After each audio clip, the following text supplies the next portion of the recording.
Thank you, sir. It's 3 minutes after 8 o'clock, 8:03. We're continuing on with our Meet the Candidates, and we have Tom Jarboe in the studio with us. Yes, good morning, Tom. Tom is running for St. Mary's County Commissioner. We're glad to have you in studio today. Appreciate that. Tell us a little bit about Tom Jarboe. We were talking off air about the northern end of St. Mary's and the southern end of St. Mary's. Where do you think, because sooner or later this county will be going to war amongst itself. Right. So where is the line, Tom? Where do you think I put it the in line? Hollywood. That's right. Do you think it's? I think it's more south than Hollywood. All right, so Okay. thanks for having me on the show this morning. Glad to have you. So I grew up in St. Mary's County. Right. So I've been here 45 years, and I can tell you that as a kid growing up, that dividing line was Leonardtown Road. Leonardtown Road. And Okay. that dividing line was created by the police department because we only had two deputies at a time that were on duty. One did Northern County and one did Southern County, and all the local boys would listen to the scanner to figure out where the police were. I love it. Perfect. All right. Well, Perfect. you are running, are hoping to fill the seat of a commissioner. Why? Yeah. Why have you decided to run? Well, because I think our county is facing great economic diversity change, and you're going to hear a lot about that. Every candidate that's running is talking about economic diversity, and the reason is 40 years ago, this county was an agricultural county. It was an aquacultural-based county, and that's where most of our revenues happen.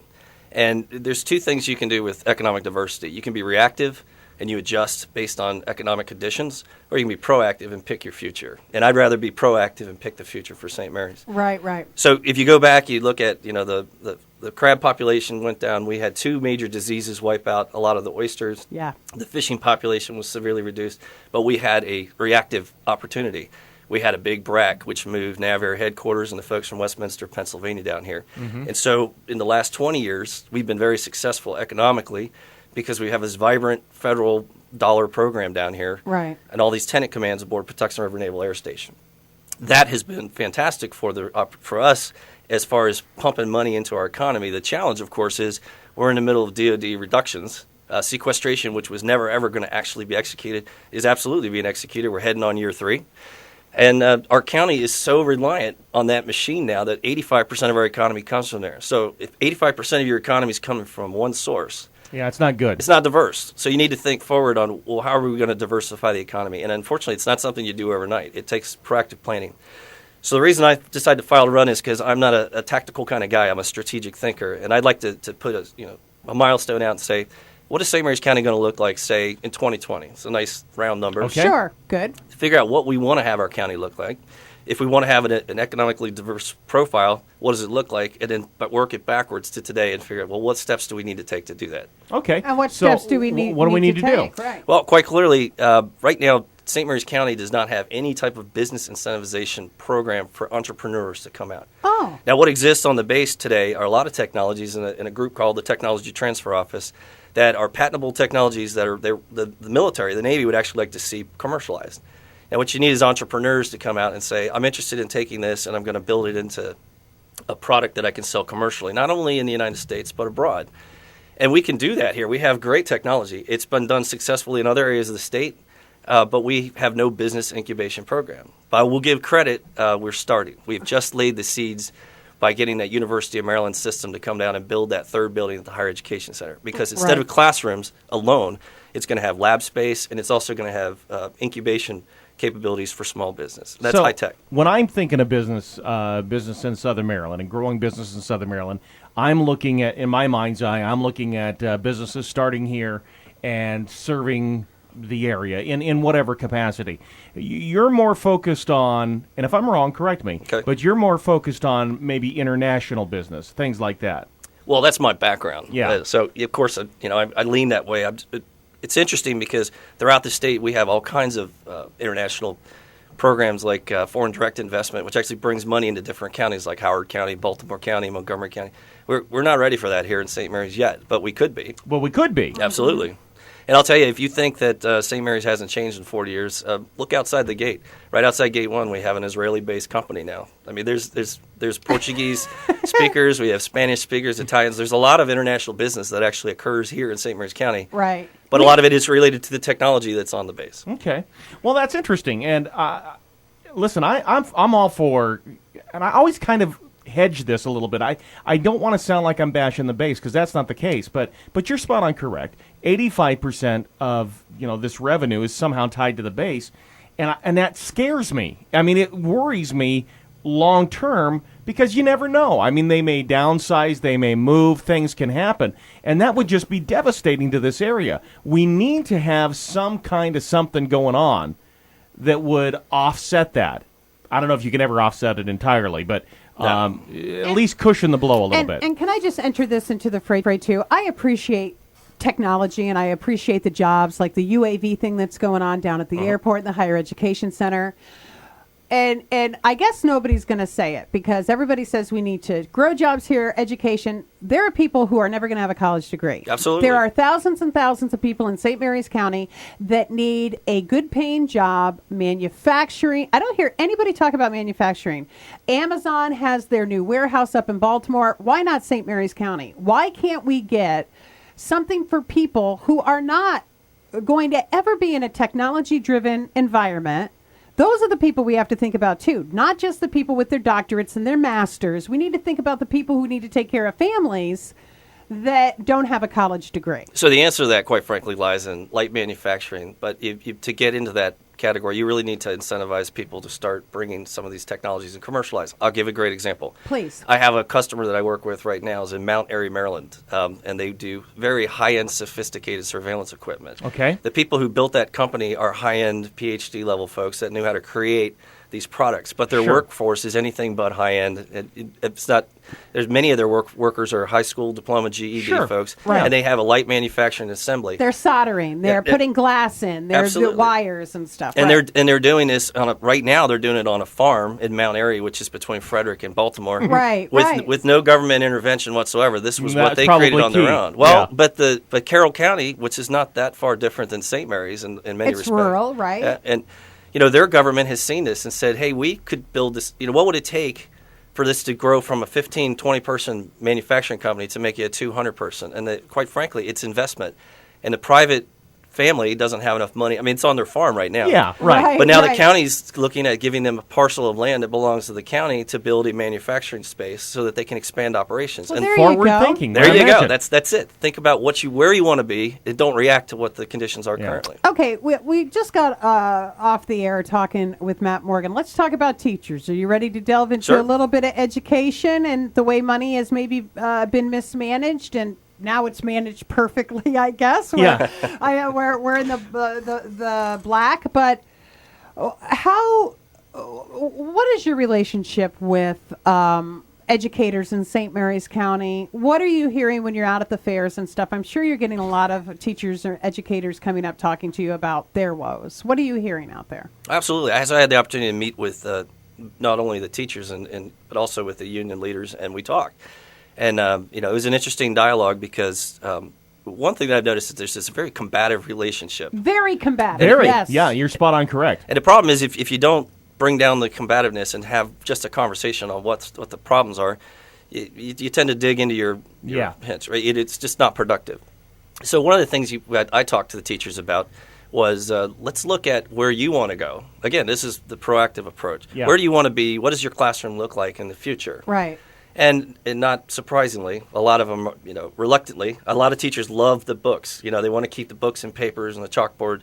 But the reality of it is a lot of it's going technology-driven. Sure. Because you want a workforce. Again, if you were to have light manufacturing down here and you're using some type of robotics and things, your students need to be prepared to deal with that. So we are, whether kicking, screaming or not, we're going to end up in a digital classroom at some point. Exactly right. And books are expensive. Paper and pencils, they're expensive. Yeah, absolutely. And they have to be updated every year. Or else you're reading about the Soviet Union.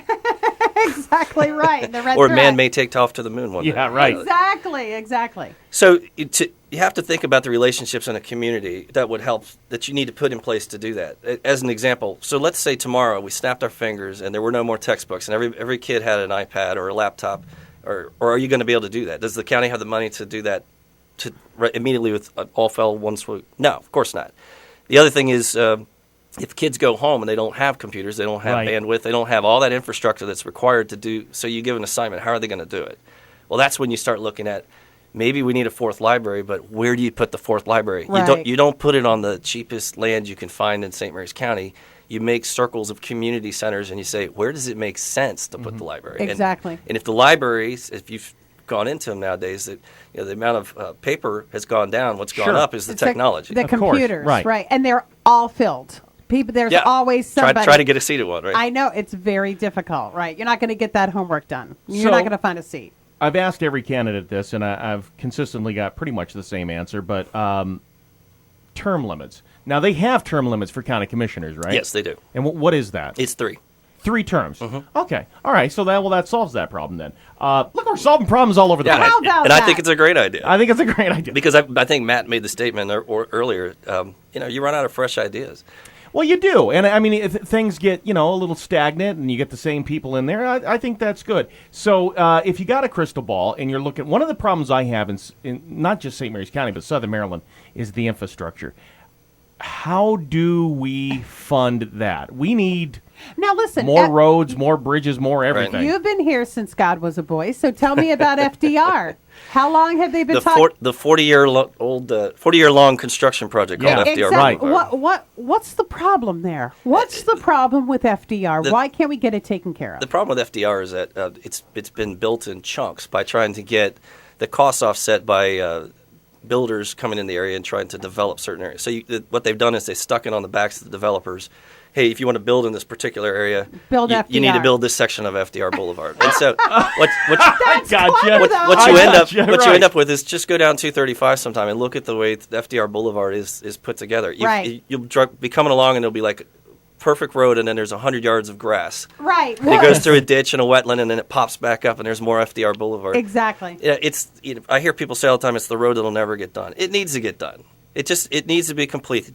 We need another way to bleed off traffic. Yeah, right. I'm here to tell you, I served on the BRAC committee for the Southern Maryland Navy Alliance, and there are report cards. They look at your infrastructure. Sure they do. When they're making decisions on what to do. How are we rating? How's our report card? Our report card shows some deficits when it comes to the infrastructure, for sure. We still have too much volume on 235. That's terrible. And they just redid that, 10 years ago or whatever it was?